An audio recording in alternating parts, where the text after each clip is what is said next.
คำถามจากเพจนาวังหินคุณเบนซ์เลิฟสอบถามว่าการที่มีสภาวะจิตคิดว่าตัวเองผิดศีลโดยเหมือนจิตคิดปรุงแต่งทำให้ต้องอาราธนาศีลห้าสมาทานศีลห้าใหม่เช่นเหมือนคิดว่าจะนั่งทำมดเหมือนจะทำอะไรไม่ได้เลยกลัวผิดศีลสภาวะแบบนี้คืออะไร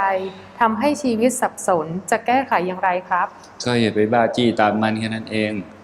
นะไอ้ความสงสัยพวกนี้มันจะโผล่ขึ้นมาเวลาเราปฏิบัติภาวนานะอย่าว่าแต่โยมเลยพระนี่ยิ่งเป็นหนักกว่าโยมเพราะว่า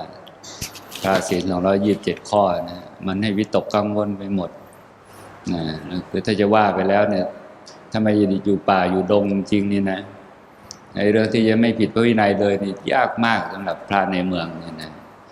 อย่างเช่นถ้าทางวัดใจค่าไฟฟ้าเงี้ยพระไปกดสวิตช์เจ้าว่าจ่ายค่าไฟฟ้าพระไปกดสวิตช์ไฟก็เป็นอาบัติแล้วนะอย่างน้อยก็เป็นอาบัติทุกกฎแล้วแหละเพราะในเรื่องพวกนี้เป็นเรื่องที่เวลามันเกิดสภาวะเหล่านี้ขึ้นมานะอาการสงสัยพวกนี้ขึ้นมาก็จะไปบ้าจี้ตามมันนะเพราะว่าศีลเนี่ยเขาดูที่เจตนามีสมมติว่าเอาเดินไปเหยียบมดตายอย่างเงี้ยนะถ้าไม่มีเจตนาก็แปลว่าศีลไม่ได้ขาดองค์ประกอบของศีลนี่ต้องเข้าใจชัดด้วยอย่างเช่นศีลข้อที่1อย่างเงี้ย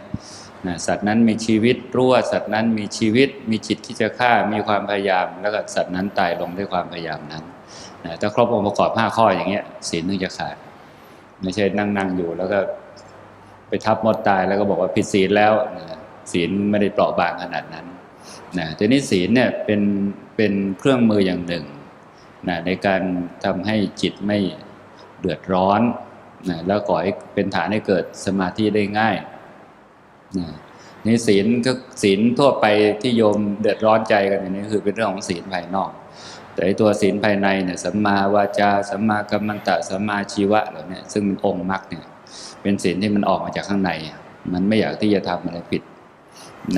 มันมีความระมัดระวังของมันอยู่โดยอัตโนมัติอันนี้คือศีลภายใน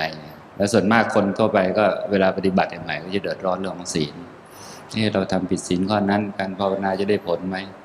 ลงมือทำไปเถอะแต่ถ้าเกิดว่ารู้สึกไม่สบายจริงก็สมาทานศีลใหม่ก็ไม่ได้เสียเวลาอะไรมากมายนักเพียงแต่ว่าต้องรู้จักตัดความกังวลของตนเองให้เป็นเวลามันกังวลขึ้นมารู้ทันความกังวลรู้ทันความสงสัยอะไรเหล่านั้นให้เร็ว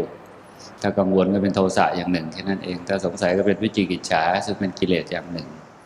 อย่าปล่อยให้กิเลสพวกนี้ครอบงำใจเราแค่นั้นเอง